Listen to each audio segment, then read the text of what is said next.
Hey, so I wanted to give you an update or some information about this bread, and I haven't baked it yet. This has risen for a little while, and I'm about to put it in the oven as soon as the bread that I have in the oven comes out. I'm actually making Ezekiel bread today as well.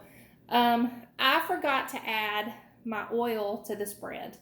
I was trying to put it into the loaves so I could start the next step, and it felt wrong, and I couldn't figure out what in the world I had done differently.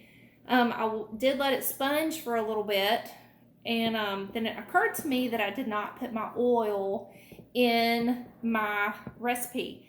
So what I did, and I'll insert a video in this, I wasn't planning on filming this, but so the footage isn't perfect, but I first put half of the dough into my anchor shroom bowl, and I put the oil in there, and I had the roller working, and it wasn't incorporating very well because the dough was already pretty firm. Like, I felt like it was over kneaded.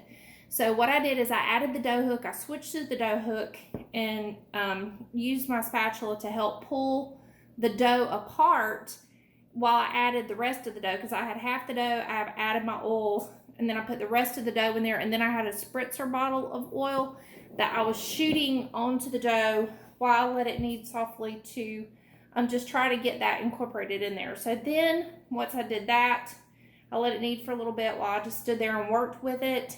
Then I took it out, shaped it into a ball, and then let it sit, do another rise for maybe 15 to 20 minutes. And then I put it into the pans. This is the triple batch of the Bread Baker's Basic Dough recipe. This is my favorite recipe just for regular loaf bread at our house. This is what we eat all the time. So anyway, it felt weird. It didn't feel just right, but it's risen pretty good. It's like it doesn't want to stay together. It's like when I was trying to form it, it's like it was separated, and I don't know, it just didn't want to form a nice ball. So anyway, I'm going to put this in the oven. My goal is I don't want to throw anything away. I hated to waste all of these ingredients just because I forgot to add my oil. So it's definitely worth a shot, because I only had to add a cup of oil, and hopefully this will turn out. And once I put this in the oven, I'm going to let it bake at 350 for 25 minutes. I'll probably do 2 separate bakings just because 4 pans in my oven is a little bit full. It can handle it, but I prefer to do half it if I can. So I'll give you an update once this is finished baking, and I'll let you know how it turns out. Fingers crossed that it's going to be okay.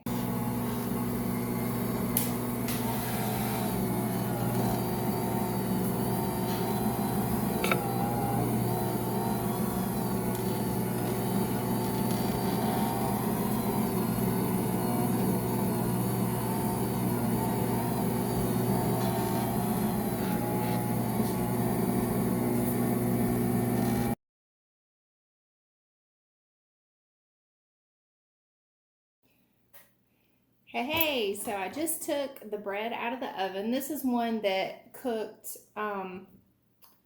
first, and you can see it. I sliced it, I've tasted it. It turned out, I'm pleased with how it turned out considering that what I did to it. So the taste is fine, the texture's fine. This is one that just came out of the oven. You can see it. It didn't rise as well for me as my loaves normally do, and it almost tastes like I forgot the salt, but I feel very confident that I did not. So it just has a very more mild taste. So anyway, this is the bread. This is how it looks. If you forget your oil, don't trash your bread. Just know that it is definitely possible for you to salvage it. So this would be good for small sandwiches, or I like to slice it and put garlic and butter on it to have with our meals in the evening too. So there you go. Good luck in your bread making, and hopefully you will never make this mistake like I just did.